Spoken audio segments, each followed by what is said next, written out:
cuidado quando você se direciona a um discurso, quando você se direciona a um ensino.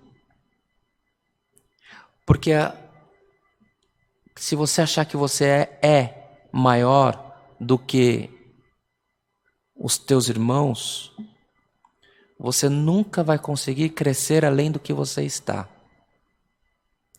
Não há crescimento se eu não enxergo mais onde eu posso chegar.